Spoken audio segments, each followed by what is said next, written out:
एक समय की बात है। सूर्यदेव और छाया यानी संवर्णा के पुत्र शनि का जन्म हुआ।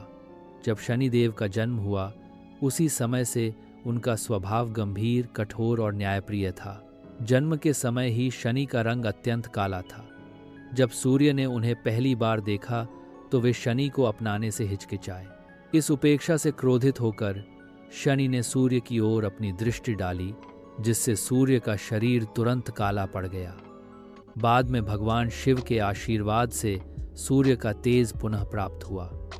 इसी घटना से यह सिद्ध हो गया कि शनिदेव की दृष्टि अत्यंत प्रभावशाली और कठोर है।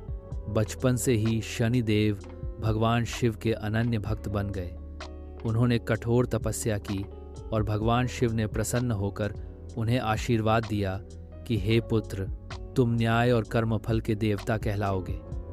तुम्हारी दृष्टि से संसार के पापी और अधर्मी भयभीत रहेंगे। तुम ही कलयुग में न्याय के प्रतीक और दंडाधिकारी बनोगे।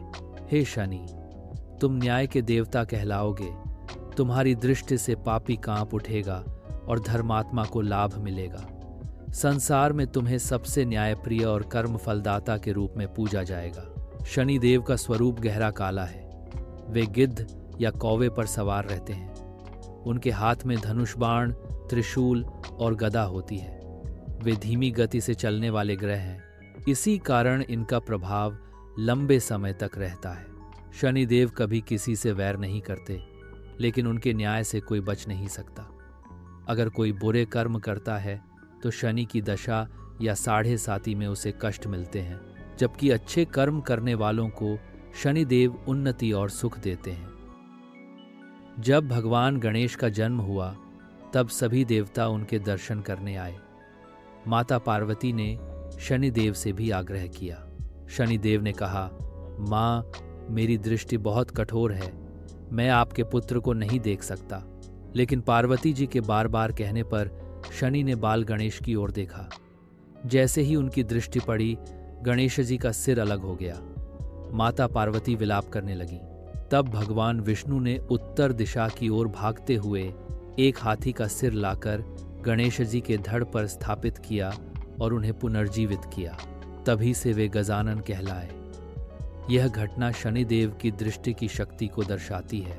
एक अन्य कथा के अनुसार जब शनिदेव रावण के बंदीगृह में कष्ट भोग रहे थे, तब हनुमान जी ने उन्हें मुक्त कराया। उस समय से शनिदेव ने वचन दिया कि जो भी हनुमान जी की पूजा करेगा उस पर उनकी कठोर दृष्टि का प्रभाव कम हो जाएगा। इसी कारण शनि दोष और साढ़े साती से बचने के लिए हनुमान जी की उपासना की जाती है। लंकापति रावण केवल एक महापराक्रमी योद्धा ही नहीं था, बल्कि ज्योतिष और वेदों का भी बहुत बड़ा ज्ञाता था। उसे अपने पुत्रों की जन्म कुंडली और ग्रह नक्षत्रों पर बहुत विश्वास था।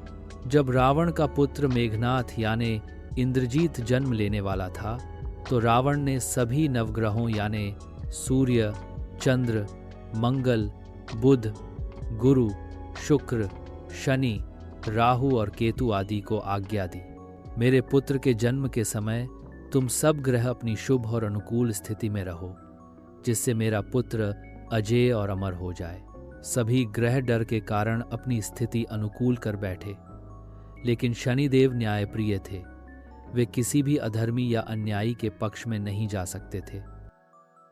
उन्होंने रावण की इच्छा के विरुद्ध जाकर अपनी दृष्टि और स्थिति बदल दी, जिससे मेघनाथ की कुंडली में मृत्यु योग यानी मृत्यु का भाग्य जुड़ गया। जब रावण को पता चला कि उसकी आज्ञा का पालन शनिदेव ने नहीं किया, तो वह बहुत क्रोधित हो उठा। उसने शनिदेव को पकड़कर लंका के बंदीगृह में कैद कर दिया, ताकि वे उसकी योजनाओं में बाधा न डाल सकें। रावण ने सोचा, अगर शनि मेरी आज्ञा नहीं मानेंगे तो मैं इन्हें कैद में डाल दूं। बाद में जब भगवान श्री राम की खोज में हनुमान जी लंका पहुंचे, तब उन्होंने रावण का नगर पूरा उद्ध्वस्त किया और लंका दहन भी किया। उसी समय हनुमान जी ने शनिदेव को रावण की कैद से मुक्त कराया। शनिदेव ने प्रसन्न होकर हनुमान जी को वचन दिया, जो भी तुम्हारी पूजा करेगा उस पर मेरी कठोर दृष्टि का प्रभाव कम होगा। इसी कारण आज भी लोग शनिवार को हनुमान चालीसा और हनुमान जी की पूजा करते हैं, ताकि शनि की साढ़े साती या ढैया का प्रभाव कम हो सके। शनिदेव की कथाओं से यह सीख मिलती है, मनुष्य अपने कर्मों का फल अवश्य भोगता है। शनिदेव दंड देने वाले नहीं, बल्कि न्याय देने वाले देवता हैं। अच्छे कर्म करने वाले को वे उन्नति और सुख देते हैं, जबकि बुरे कर्म करने वालों को कष्ट सहना पड़ता है। शनिदेव से डरना नहीं चाहिए, बल्कि अच्छे कर्म करके उनके आशीर्वाद की प्राप्ति करनी चाहिए।